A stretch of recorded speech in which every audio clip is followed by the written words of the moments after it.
requested such a long time ago.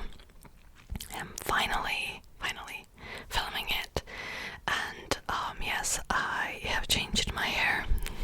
I feel like the lighting is making my roots very yellow, but it is what it is. Before we'll start, I read you an excerpt from Plato's Timaeus to kind of set up the mood. You might be hearing gentle waves as well. Okay. Appalling earthquakes and floods occurred, and in the course of a single terrible day and night, the whole fighting force of your city sank all at once beneath the earth, and the island of Atlantis likewise sank beneath the sea and vanished. Okay, so I'm pretty sure you have heard about the legend of Atlantis, but I'll still start off this video with like a simple introduction description. So, more than 2,500 years ago, a legend first began to spread about a society of the past that enjoyed an abundance of natural resources, great military power, splendid buildings, and engineering feats, and intellectual achievements far advanced over those of others. The island of Atlantis was described as a continent-sized area with rich soil, plentiful pure water, abundant vegetation and animals, natural hot springs for health and vigor, and a mineral wealth to the point that gold was inlaid in the buildings themselves, and it was often worn as a jewelry. But also slaves performed manual labor so that the large elite could pursue knowledge, enjoy sporting events, and continually improve the thriving society. So, let's start with the origin of the story. So the idea of Atlantis was first expressed in Plato's writing, in two dialogues actually, Timaeus and Critias. So Timaeus provided a description of the island continent and how Atlanteans conquered all the known world except for Athens, which Plato was from Athens, so. And Critias was named after the primary speaker in the dialogue, and it was Plato's great-grandfather who presented a history of the Atlantean civilization that was passed on by his ancestor Solon, who was a politician and a poet. So Critias and Solon were both ancestors of Plato. Solon was apparently informed by an Egyptian priest that there was once a land even older in history than Egypt, which the Greeks acknowledged as being centuries older than their own society. More specifically, 8,000 years older. So this would date Atlantis to be present around 8,500 BC. The lineage, or the ruling lineage, descended from Poseidon, the Greek god of sea, and Cleito, and together they had 5 sets of twin sons. They divided the island into 10 parts, and each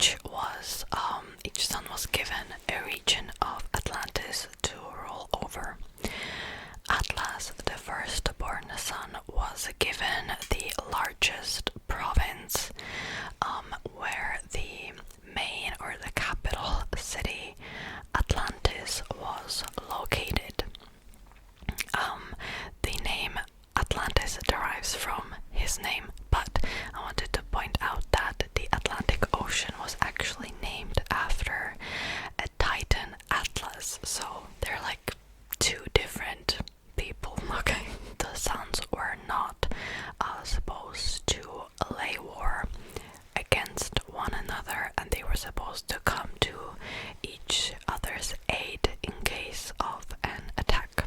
The primary city, also called Atlantis, was located in the center of a series of concentric rings that alternated between rings of water and land. The water rings served as canals for trade, and they also made the possible invasion of Atlantis extremely difficult. The city of Atlantis in the innermost circle had palaces and temples where wise and powerful rulers lived. Specifically, there was a temple of Poseidon, which was the finest structure on the island, that was home to the primary ruler. The people of Atlantis possessed wealth and plenty of food, and they also had an access to a metal called orichalcum. So, within the dialogue Critias, Plato claims that orichalcum had been considered second to gold in value and had been found and mined in many parts of Atlantis in ancient times. But when Plato wrote Critias, the metal was only known by a name, so they didn't know what it was. Basically, they didn't have it. And apparently orichalcum may have been a noble metal such as platinum, as it was supposed to be mined, or some type of bronze or brass, or possibly some other metal alloy. Atlantis had a powerful army of professional soldiers. Not only the city itself, but also like the whole island, all the parts, all 10 rulers. The culture of Atlantis promoted learning, though which advances in engineering and science were made, and it made the land beautiful and powerful. The clever uses of natural resources provided security and abundance, and there were always great harvests. Now, Atlantis is described as an island larger than Libya and Asia combined, located in the front of the Pillars of Hercules. But in ancient Greece, Libya was the name for the lands of North Africa, between the Sahara Desert and Mediterranean. So in modern times, that would be not just Libya, but also Tunisia, Algeria, and Morocco. So it was pretty large. And the word Asia described not the whole continent of Asia, but only Asia Minor. The Pillars of Hercules was the Greek name for the Gibraltar Strait. Plato also mentions that travelers in those days used Atlantis to get to further island from where they had access to the whole mainland over on the other side, the mainland which surrounds that genuine sea. So in Plato's account, Atlanteans over time lost their divinity. So remember that originally they were supposed to, ascend from Poseidon, but as time went on, the human nature kind of overtook the divine nature, and they began to invade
stories of Great Deluge in the Bible, the Epic of Gilgamesh, and flood myths in a lot of other societies.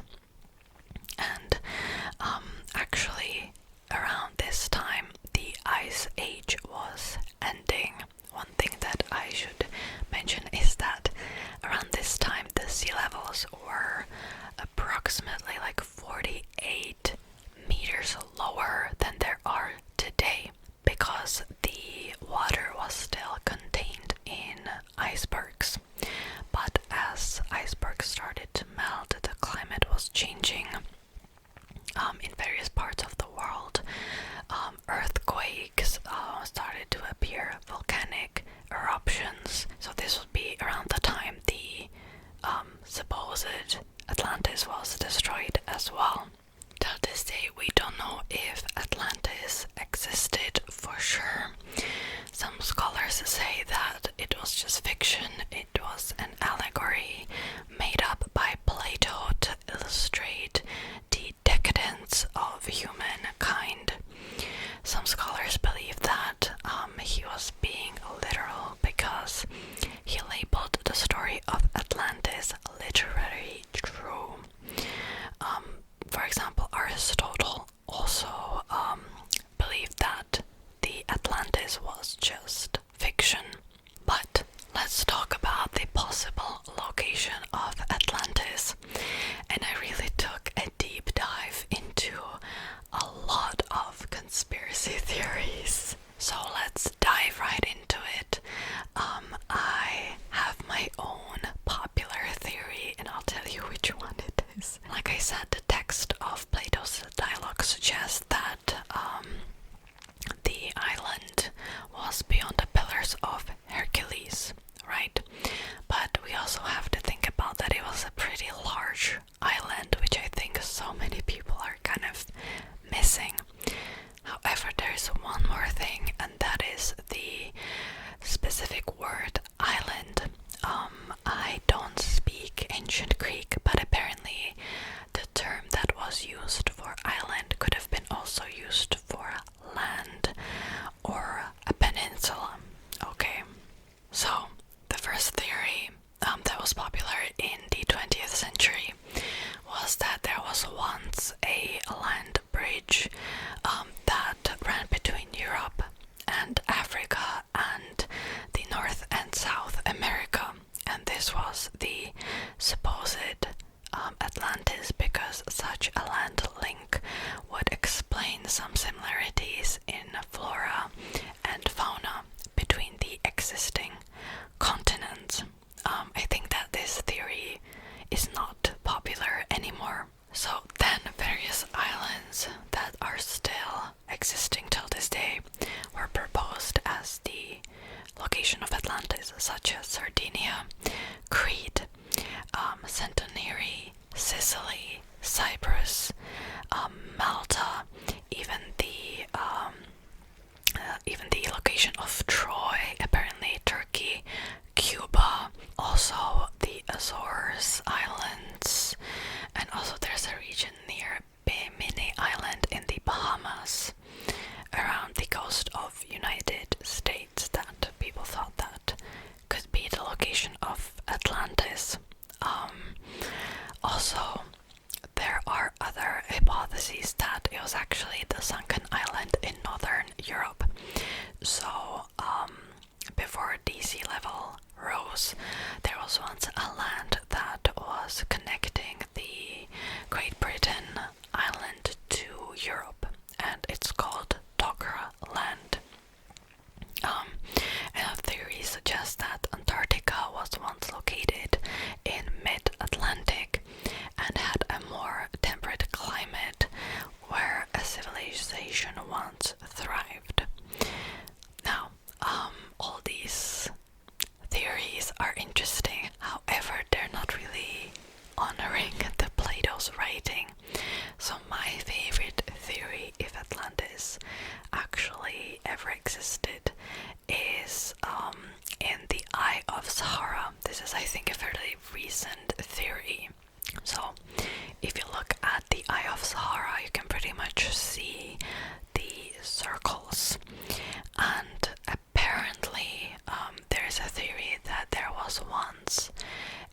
sea, and there are some signs of catastrophical flooding as well. Apparently there was once a sea approximately 50-60 million of years ago, but also the Sahara Desert, like once every 20,000 years, changes from the desert into a land full of flora and fauna. And there's a theory that actually there was once sea as well, approximately around 10,000 years ago, because there is a lot of sea salt on the sand, and there could have been a flood that would basically destroy the entire city as well. And I think in Plato's writing it is said that some parts kind of turned into mud, which would explain that the island or land, we already talked about that the word was used for any continent, any piece of land, didn't sink to the bottom of the ocean as many people believe. Now, of course, Sahara Desert is above the sea level now, but some scientists say that there might have been a sea at some point during that time. And also people are pointing out that there's a lot of colorful stones, such as Plato described as well. And apparently the reason why there haven't been any large foundings is because it was just literally destroyed by the sea, by a tsunami. Now, what do you think? We don't know for sure. And also, it's because so many people are focusing on the word island and the fact that it apparently sank to the bottom of the ocean that not enough research was really done there either. But of course, we don't know for sure. All of this is just a theory. Let me know what you think in the comments. Are you a skeptic? Are you a believer? Let me know. I should also mention that since Atlantis was first described, there have been claims made that some members of the society escaped during its catastrophic final days and managed to export their knowledge into other parts of the world, and they helped to civilize other nations. So for example, the construction of the pyramids of Egypt and in the Americas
basically.